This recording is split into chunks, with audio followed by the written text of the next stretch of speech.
Gracias, mis queridos hermanos, amigos, compañeros en la fe. ¿Qué tal? ¿Cómo están? Gracias por su apoyo en oración, sus buenos consejos. Me estoy mejorando cada día un poco más de este resfriado, la ronquera, y aquí vamos nuevamente adelantando con nuestro estudio de la epístola a los Gálatas, que realmente a mí me ha parecido como un viaje en un dron. Ustedes conocen ahora estos aparaticos que se ha inventado la tecnología, que por medio de un control remoto se levanta este pequeño helicóptero y claro, tiene sus hélices y se remonta y uno lo va controlando desde acá. Y puede ir bien alto, tiene una cámara que graba y desde allí uno puede ver el paisaje panorámico, un río, los valles, las montañas, y luego va descendiendo y va descendiendo y de repente se enfoca sobre un ave en la rama de un árbol y la puede ver bien de cerca y luego se aleja y ve el panorama desde otro lado. Y así es como esta epístola a los Gálatas, en los cuales estamos usando el dron de las conferencias de Lutero, nos hace ver el paisaje panorámico de la salvación. Y a veces se enfoca sobre el Sinaí, a veces se enfoca como si fuera en la vida de Cristo en la cruz, a veces se enfoca sobre Habacuc, a veces también nos manda a la epístola a los romanos, y es así como nos tiene viajando por todos lados y miramos el plan de la salvación. Este paisaje de la salvación de diferentes maneras, de una perspectiva tal vez muy diferente a la que habíamos visto anteriormente. Y cuando Pablo hace esa pregunta, entonces, ¿para qué sirve la ley? Él mismo contesta la pregunta. Bueno, la ley fue añadida por causa de las transgresiones. Y estamos hablando aquí de la ley moral que incluye todo lo que son los 613 mandamientos de la ley. Tenemos que recordar que las 10 palabras o los 10 mandamientos son un resumen de todo lo que es el corpus o el cuerpo entero de la ley. Los hebreos, los israelitas, los judíos jamás pensaron en hacer esa división artificial entre la ley moral y la ley ceremonial. No fue sino hasta el siglo II o III de la Iglesia cuando Orígenes, un estudioso de la Biblia sí, pero se propuso esa división del corpus o el cuerpo de la ley entre la ley ceremonial y la ley moral. Pero entonces hizo un desastre, porque hay partes de la ley que se considera como ley ceremonial que son morales. Por ejemplo, los mandamientos con respecto a la inmoralidad, con respecto al incesto. Esos son mandamientos morales que pertenecen al mandamiento del Decálogo que dice no cometerás adulterio. Pero el Decálogo no define ese mandamiento contra el incesto, pero es un mandamiento moral que está fuera del Decálogo.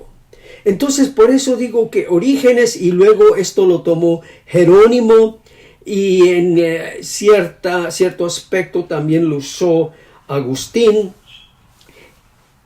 que han hecho de todo eso una mezcolanza entre lo que es ceremonial y moral. Y entonces lo que no es ceremonial ni es moral, entonces ¿qué es? Semi-moral, como el mandamiento que yo acabo de presentar.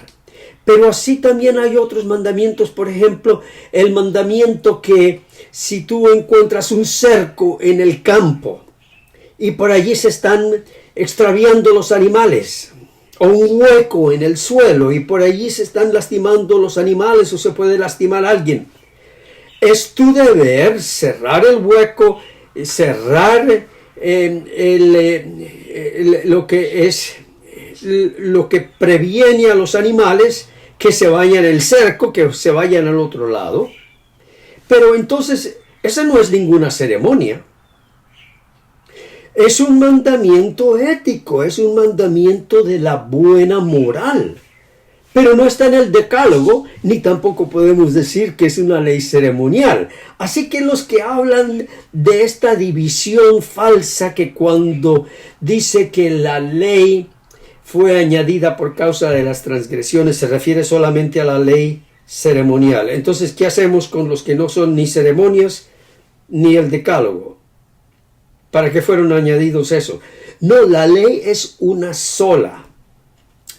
Y desde mi punto de vista de referencia, que es el adventismo del séptimo día, por mucho tiempo, Ellen White insistía en que había esa división de la ley moral y la ley ceremonial.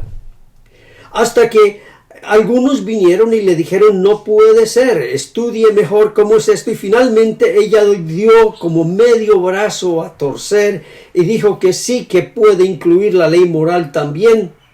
No me pidan la cita porque de esas citas ya me he olvidado. Si alguno quiere que yo documente cada cosa que yo digo acá, pues entonces sí pierdo el año. Pero ustedes saben a lo que me refiero. Ella a veces cambió su forma de pensar en varias cosas. Y principalmente es que estaba dando una narración diferente, una narración independiente, en la cual el plan de la salvación está anclado a la ley. Esa es una buena manera de resumir las visiones y la teología que surgió de esas visiones, que es la teología de la Iglesia Adventista del Séptimo Día. Ahora, con eso yo no quiero decir que es la teología de todos los adventistas del Séptimo Día. Aquí varios me han estado poniendo al día, diciéndome, no, Pastor Camacho, desde que usted salió de la Iglesia Adventista, hay algunos que estamos en congregaciones, que estamos muy en el Evangelio tal cual usted lo predica, por la justificación, por la fe, y me están poniendo al día de que hay algunas iglesias que sí están muy cerca del Evangelio, y yo les digo, mientras hay luz en el día, hay que obrar antes que venga la noche, para decir, sigan ustedes creciendo en la gracia de esta fe, de la justificación por la fe, antes que las autoridades de la iglesia se den cuenta y los vayan sacando de la iglesia. Bueno, entonces existen estos dos usos de la ley. Y digo todo esto para diferenciar de que cuando Pablo dice, entonces, ¿para qué fue dada la ley? Ahí no está preguntando sobre la ley ceremonial, ahí está preguntando sobre toda la ley, ya que la ley no justifica, y esa es la secuencia del pensamiento. Ya que la ley no justifica, entonces, ¿para qué fue dada? Y es así como entonces, cuando Pablo dice, fue dada a causa de las transgresiones, Lutero toma esto y comenta sobre ello, es decir, va bajando el dron y va mostrando qué tipo de transgresiones. Y un tipo de transgresión es la transgresión contra la ley civil, para frenar a los descontrolados, a la maldad que está creciendo y siempre ha estado dentro del ser humano, que de un momento a otro agarra un arma o agarra sus propios puños y se va contra el otro, como Caín contra Abel, y de allí surgen las guerras.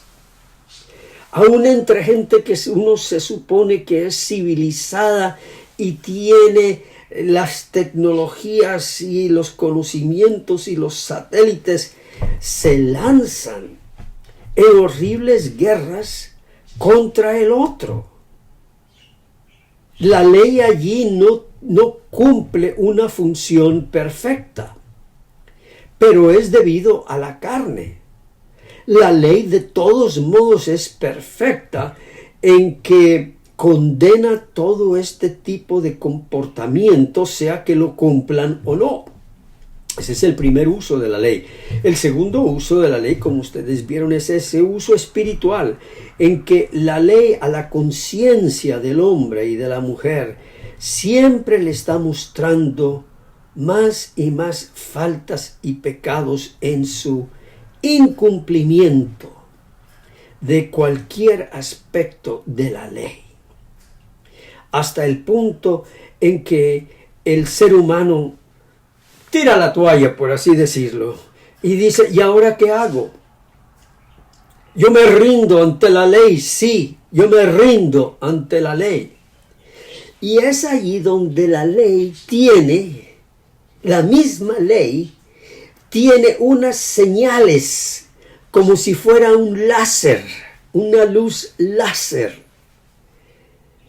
que señala al Cordero de Dios, que era sacrificado en los ritos del santuario, donde venía el pecador y confesaba sus pecados sobre esa víctima, ese corderito.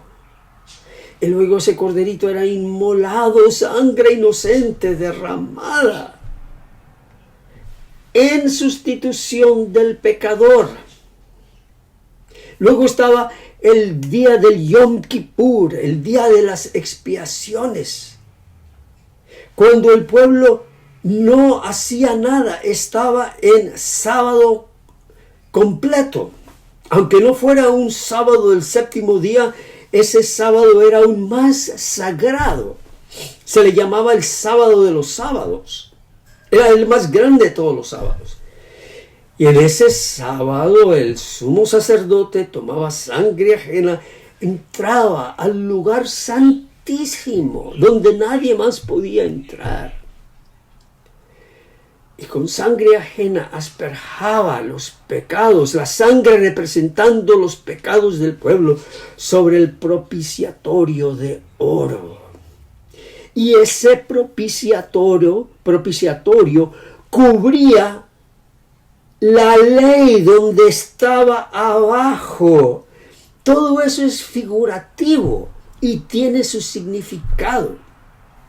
El propiciatorio de oro. Y propiciar significa hacer mediación, unir. Allí se unía el perdón de Dios, la gracia de Dios con los pecados del pueblo, por quebrantar la ley que estaba abajo. Pero la ley no tenía función alguna en el día del Yom Kippur. No se sacaba la ley y se ponía encima del propiciatorio. Y eso es lo que propone la teología adventista. La teología adventista saca las tablas de la ley y las pone encima del propiciatorio, en vez de que quede abajo, como para decir: no hay propiciación, no hay perdón de pecados, a menos que la ley dé la orden, a menos que la ley diga: sí, este pecador cumplió con mis mandamientos. Entonces le pueden poner sangre al pueblo, porque el pueblo ha cumplido. No, el pueblo estaba fuera, afligiendo sus almas. Entonces hay que dejar la ley debajo del propiciatorio. Porque la propiciación, que es el perdón de los pecados, hacer esa mediación, hacer esa reconciliación entre Dios y el pecador, sucede solamente en el oro puro de la justicia de Cristo.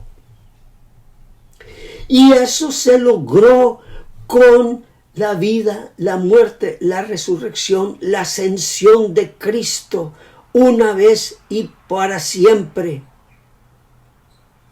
tal cual lo enseña la epístola a los hebreos. Allí no se esperó hasta 1844 para que los pecados quedaran perdonados, para que hubiera redención.